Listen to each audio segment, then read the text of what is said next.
ఈ రాష్ట్రంలోని అన్ని వర్గాల ప్రజలను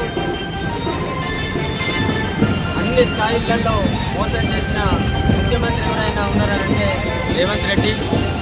అధికారంలోకి రాగానే డిసెంబర్ 9వ తారీఖు నాడు మీకు 2 లక్షల రుణమాఫీ, బ్యాంకులలో పోయి అందరూ కూడా ఇలా రుణం లేనని కూడా బ్యాంకులు అప్పులు లేనని కూడా అప్పులు చేసుకోండి, నేను అధికారంలోకి రాగానే ముఖ్యమంత్రి అయి ప్రమాణ స్వీకారం చేయగానే 2 లక్షల రుణమాఫీ ఒకేసారి చేస్తా అని చెప్పి అబద్ధం చేసిన ముఖ్యమంత్రి రేవంత్ రెడ్డి. ఇలా మంత్రులు కూడా పూటగో మాట తలో మాట మాట్లాడుతూ ఉన్నారు. ఒకేసారి రుణమాఫీ చేస్తానన్న ముఖ్యమంత్రి ఇలా మొదట 49,000 కోట్లు అయితే అన్నాడు, తర్వాత 45,000 కోట్లు అయితే అన్నాడు, తర్వాత 35,000 కోట్లు అయితే అన్నాడు. అసలు ఇచ్చింది 17,000-18,000 కోట్ల కంటే దాటలేదు. అవి కూడా రైతు బంధును ఎగ్గొట్టి దాదాపు 7,500 కోట్ల రూపాయలు రైతు బంధు కింద ఇవ్వాల్సింది నేను రైతు భరోసా ఇస్తా, ఎకరానికి 15,000 ఇస్తా అని చెప్పేసి రైతు భరోసా కింద ఇవ్వాల్సిన 11,000 కోట్ల రూపాయలు ఈ రాష్ట్ర రైతాంగానికి ఎగ్గొట్టి అవి 2 విడతలుగా 1,00,000 లోపు రుణాలను 1,50,000 లోపు రుణాలను మొదట చేస్తున్నా అని చెప్పిండు. ప్రకటించినది కొండంతా, చేసేది గోరంతా.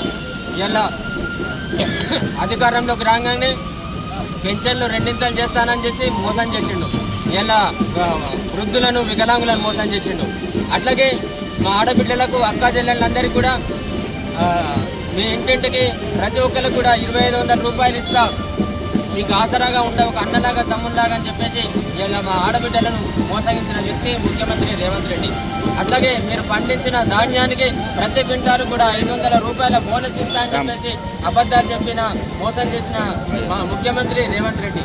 ఇలా రాజన్న జిల్లా పట్టణంలో మరి రైతుల పక్షాన ధర్నా కూడా చేయడం జరిగింది. ఎందుకంటే ఇప్పుడున్న ప్రభుత్వము మరి అన్ని హామీలు ఇచ్చి తప్పుడు మాటలు చెప్పి మరి ప్రజల్ని మప్పు పట్టి మరి అధికారంకి వచ్చిన ప్రభుత్వము మరి ముఖ్యంగా రైతన్నలకు మేలు చేస్తా అని చెప్పి రైతు రుణమాఫీ అని చెప్పి కూడా వాళ్ళకి రుణమాఫీ లేకుండా ఇప్పటి వరకు కూడా ఎలాంటి మాఫీ లేకుండా మరి వాళ్ళని మోసం చేస్తున్నారు. మరి ఎందుకంటే గత ప్రభుత్వంలో రైతులకే పెద్దపీట వేసే ప్రభుత్వము, మరి అట్లాంటి ప్రభుత్వంలో మరి రైతులు ఎంతో బాగుపడ్డారు. మరి రైతులు కాకుండా కూడా అన్ని కుల సంఘాలు, అన్ని సంక్షేమ బలాలు, అభివృద్ధి కూడా అన్ని స్థానాల్లో ముందుకెళ్ళింది. మరి ఇప్పుడు మీరు హామీ ఇచ్చి మరి ఏదైతే హామీలు చెప్పిన పథకాలు ఉన్నాయో అవి కూడా ఏదో ఒకటి వేసి కూడా నేను చేసినా చెప్పడం జరుగుతుంది. మరి అంతేకాకుండా ఈరోజు రైతుల పక్షాన మేము ధర్నా చేస్తున్నాం. ఎందుకంటే మీరు ఒక తెలంగాణ రాష్ట్రాన్ని పాలించే ముఖ్యమంత్రి వర్యులు హోదాలో ఉండి కూడా మరి ఎలా మాట్లాడుతున్నారు? మరి మీకు మీ విజ్ఞతకు వదిలేస్తున్నాం.